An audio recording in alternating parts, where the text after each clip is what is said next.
personage or fictional character. Yes.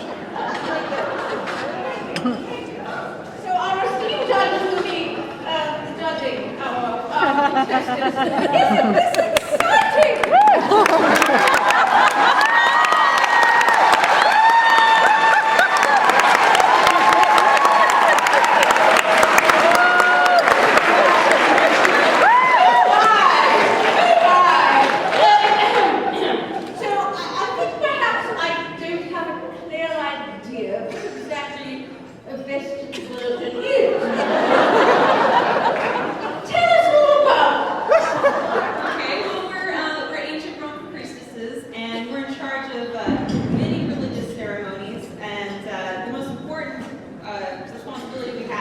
is to guard over a fire in the temple of Vestal, which has to keep burning constantly.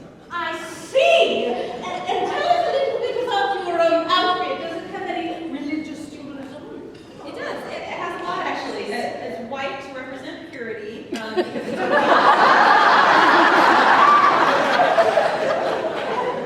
I'm wearing a normal toga, but over that I'm wearing a stola, which is usually only for a married woman, and I'm not married, obviously.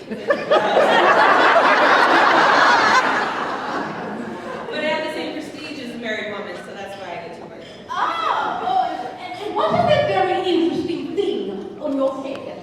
Oh, this is an envelope. We use this in a lot of ceremonies as well to decorate temples, to hang off animals about to be sacrificed. Vestal virgins wear this all the time.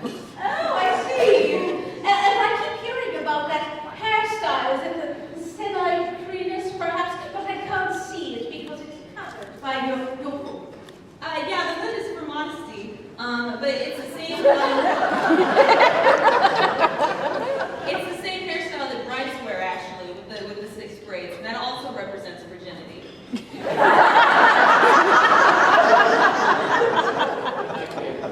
I'll bet even your shoes are somehow symbolic.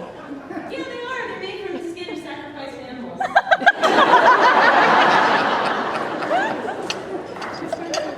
No, there's just one thing about your appearance I can't help but noticing.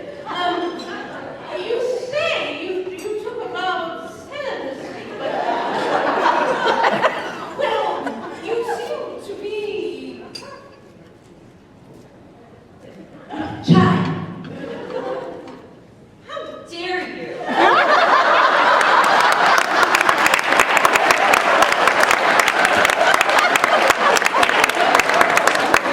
How dare you? I'm so sorry. Any Vestal virgin who breaks her vow of celibacy gets buried alive. So I'm not pregnant. I just gained some weight. Buried alive? The Romans actually do that? They've done it to 18 women. Good gracious.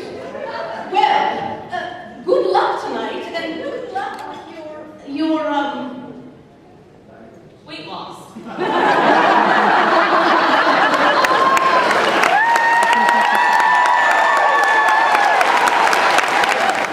Miss Austen wrote 6 wonderful novels, but published them anonymously. It wasn't until after her death that her brother Henry published her last 2 novels and revealed her identity. And tonight she's wearing her best ball gown in copper-colored satin.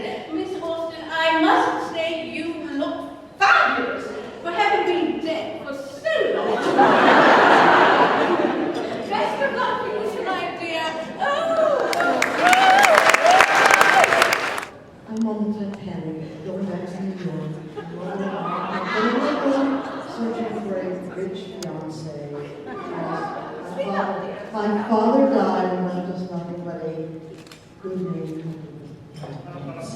So I have been fishing for a husband. Very successful, but I'm afraid he's a pain. I'm sure.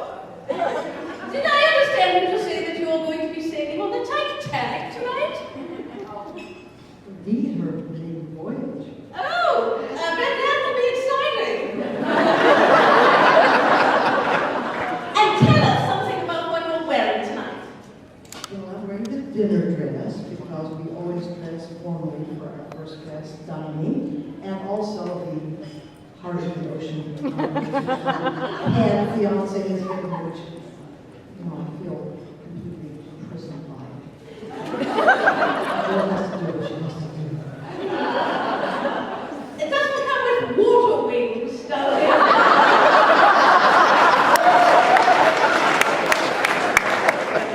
Yes, Rose. How do you feel about your chances of winning tonight? Well, I would love to win because my mother would consider it so, crass and lowbrow and tacky, and I would love to do that. Good luck tonight, dear. Good luck. Egypt, Illinois. There we are. And she's all dressed up for the debate between Senator Stephen Douglas and the newcomer called Abraham Lincoln. And of course, a star-studded dinner afterwards. Mrs. Granger is wearing a dinner dress with an underskirt of pearl lace trim. Her accessories include a ribbon and lace hat, pearl necklace, pearl earrings, lace gloves, and a cameo pin with a sandalwood fan. Lovely, Mrs. Granger, and how did you select your outfit this evening? Well, it is so important that we show our position in this state and our strong support for Senator Douglas. We cannot have some of these policies that the other party is proclaiming get ahead. So we have to be very supportive and show that our wealth and our policies will continue the growth of this great nation. Very good, very good. Thank you, Mrs. Granger. Thank you.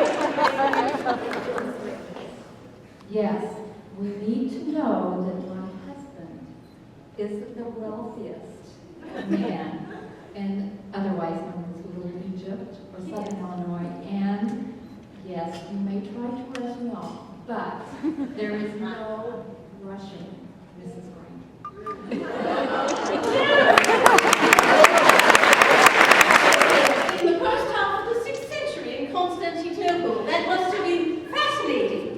Constantinople was simply the greatest city in the world and the capital of the Roman Empire for 1,000 years.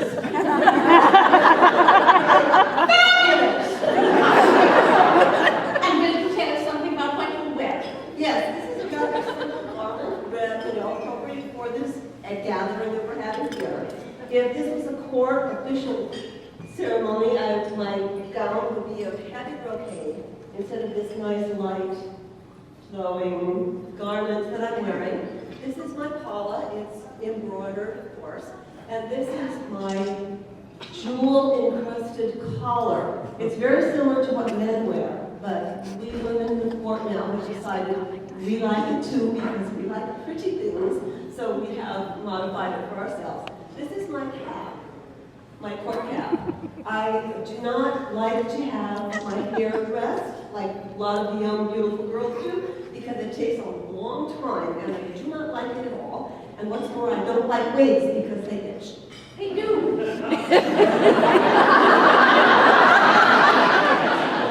I agree. Tell me, Vigilante, I'm curious, what would your friends and relatives say about you? My friends call me a pleasant and observant woman. My relatives call me a pleasant, perceptive woman with a core of steel. I can talk endlessly about my fabulous relatives and my children. My son will eventually be Emperor one day, married to Theodore's niece, Sophia. But that's a sad story. Oh, Vigilante, sometimes what our enemies say about us is the most illuminating. Don't you think?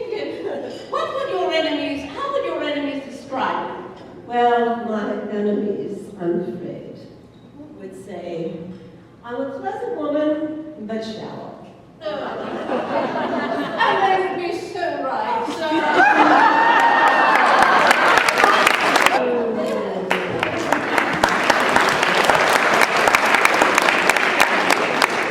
You have a very interesting look, Maria. Tell us something about yourself.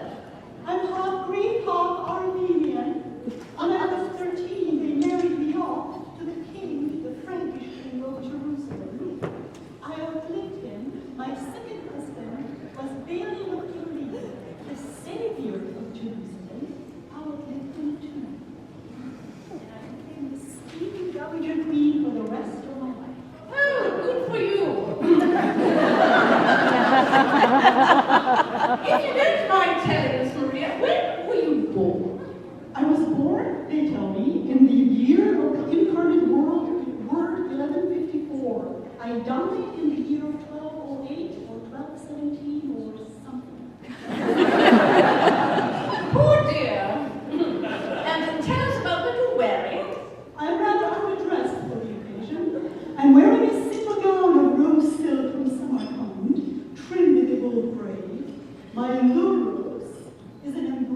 standard jeweled scarf we imperial persons wear. My veil is called emaphorium. It is painted with gold dust and strewn with fragments of crushed crystal. I like it. It covers my headdress, adorned with a pendula of pearls, although it is not an imperial crown. I insist on wearing these, even though I was not born in purple, but I am wearing my purple imperial stuff. What do these Latin barbarians know anyway? Well, with your looks, you can get away with anything. Maria, what are you best known for? I am the original stage mother. I married off my daughter 3 times just to make sure that she would be the queen of Jerusalem, and the 4th time, even to my enemy, to make sure that she would become the queen of Cyprus as well. And how would your friends describe you? Friends? What friends? Well, how would your enemies describe you? From the cradle, she is steeped in Greek filth. She married a husband whose morals match her own. He is cruel, she is godless. He is fickle, she is pliable. He is faithless, she is fraudulent. They capture me perfectly.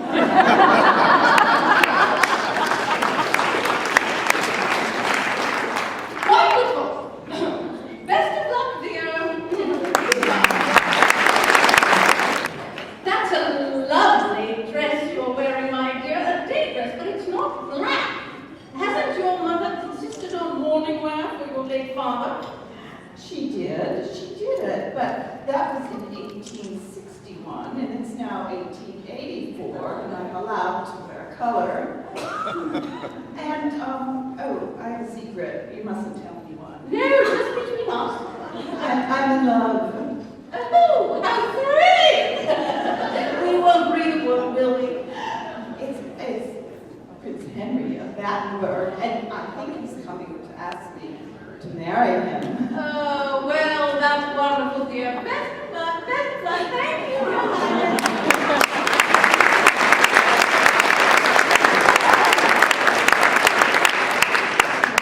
The third daughter of King James I of Scotland and Joan Beaufort. She's a granddaughter of John of Gaunt, you know.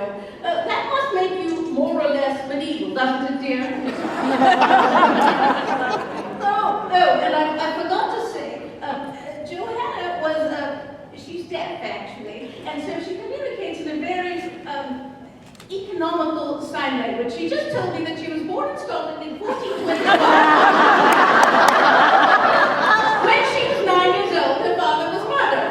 In 1445, the King of Scotland forced her to accompany her sister to the court of King Charles VII of France, where she remained as a spy for Scotland until she was allowed to come home to marry Lord Darky, James Douglas, who later became the first Earl of Morton. And what are you wearing tonight? Oh, she's wearing a gift from King Charles, whose natural daughters she helped raise after the death of their mother, Charles's mistress. It is the latest fashion in the French court, a brocade Burgundian robe over a kirtle of gold and green brocade, unlike the women of the court who have snapped her.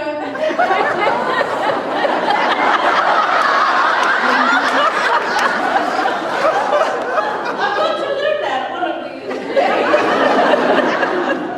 She refuses to wear a hen hat that kind of resembles a unicorn gone wild.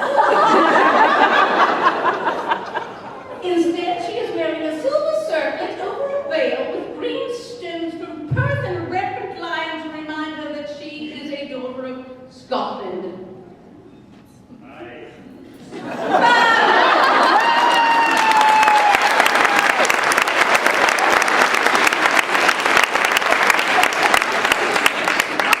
And what are you best known for, Johanna?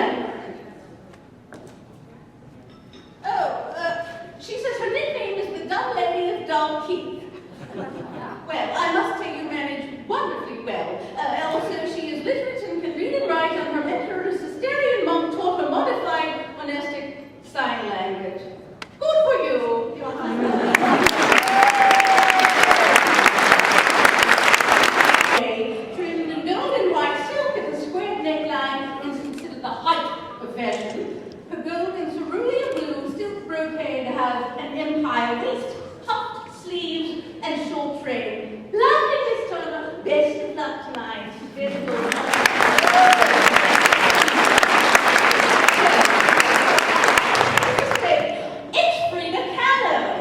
Good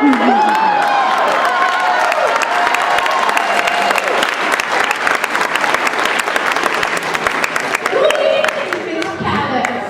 Very lovely. Can you tell us something about what you're wearing? Hola. Looks like more than that. And Miss Callis, how would your friends describe you? Friends? Miss Callis, how would your enemies describe you? A she-dog. The bane of their existence. Very good. And Miss Callis, how do you feel about your chances tonight? Who can rival the red earth, the green rivers, the blue oceans, all the colors of the earth?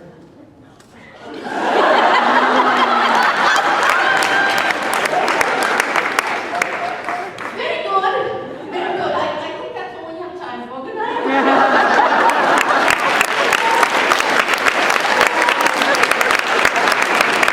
This character is loosely based on the scandalous pre-Raphaelite model Jane Morris, the wife of the famed arts and crafts founder, social agitator William Morris. Had an agency as well. And she is the out in the open lover of Dante's. She's not the out in the open lover of Dante Gabriel Rossetti. Nesta is wearing an 1880s artistic reform style tea gown featuring a Liberty of London peacock pattern fabric.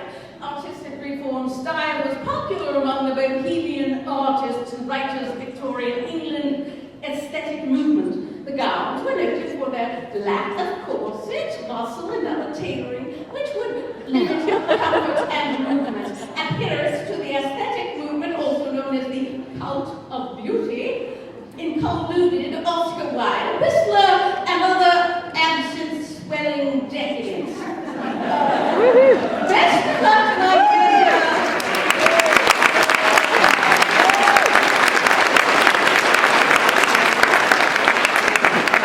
don't take that absence too hard, will you, dear? Next up is Meta Duca, coming to us from the novel Naked She Lies, set in the year 1910. Meta! You're not as well known as some of our stars tonight. Where do you come from? I am a Texas German, and I might not be so famous, but the woman that I worked for when I went to San Antonio, she was Madame Fanny Porter. Madam? Does that mean as in a bordello? Yes, I worked in the bordello. Oh, in a bordello? Yeah. I think what she's trying to say.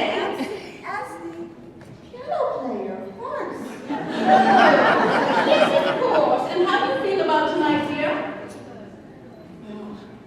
It's wunderbar.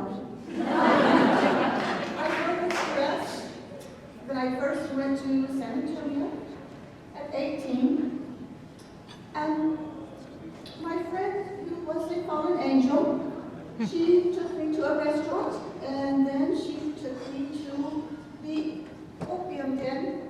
And after that, everything kind of started turning into bad luck.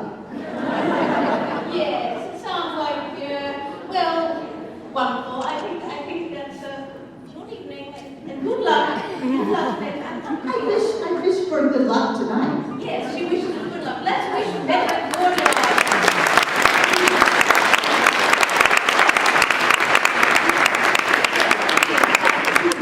And now we have Miss Lucy Swearingen. Miss Lucy Swearingen survived the Great Nevada earthquake in New Madrid. She is a pioneer of education. Would you like to tell us what you are wearing tonight, dear? I'm wearing a two-piece walking through a dress that was popular during the Federal period. It actually ties and pins all together, so you can't really see where it stops and stops. But it has an apron front, and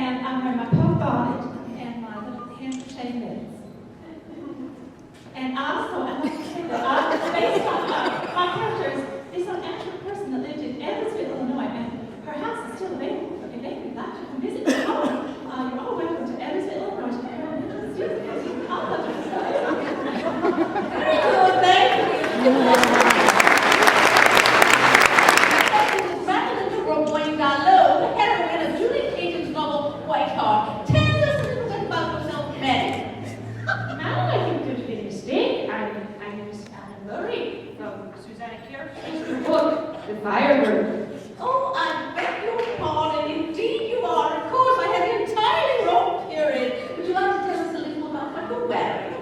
I'm wearing a gown of sea green silk given to me as a material by my father, my adopted father, and I sewed it myself during the course of the novel. And at the very end, when I danced with my lover Edmund in the summer garden in St. Petersburg. Lovely. And some of our audience may not be able to see the crowning touch, as it were, when she has turquoise toenails.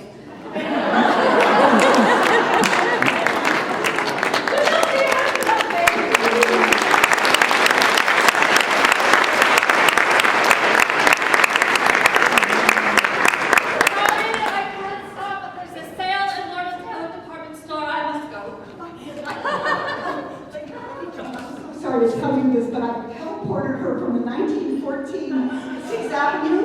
Her name is Olive. I hope you don't mind. No, of course not. Why not? Is there anything else behind you here? Are you all set? No, we're done. Thank you very much. Well, thank heaven, small favors. Yes. Very well. This is Madeline de Roboin Dallow. Please tell us something about yourself, dear.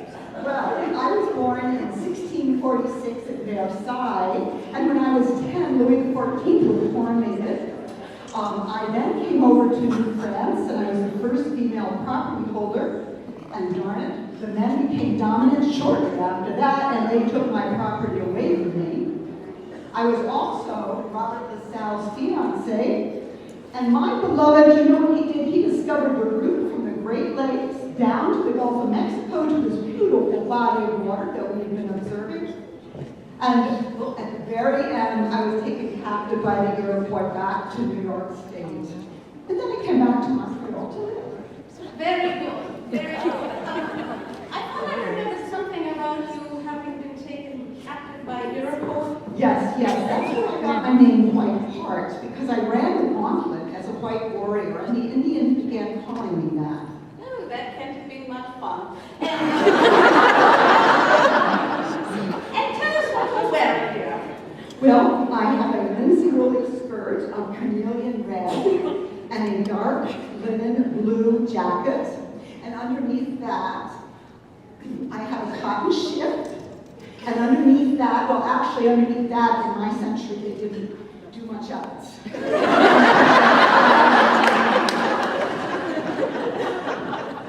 It says that you want to tell me something about the Yes. Well, I have to tell you that really how I got this outfit was that my cover editor took me out of a Vermeer painting of the 17th century, and it was from the painting of a girl with a wine glass, and she just plunked me in the cover with not even a by your leave. Oh, very genius. At least you didn't cut off your head.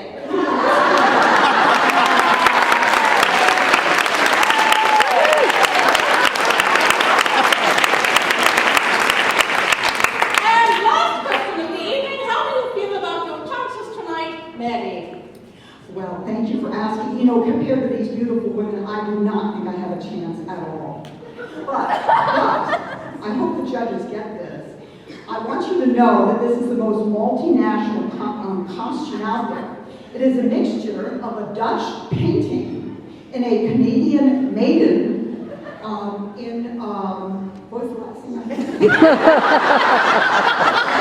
A French maiden in Canadian province, making it very multinational. And what that means is this reflects the freedom of creativity permitted to those of us who practice historical fiction.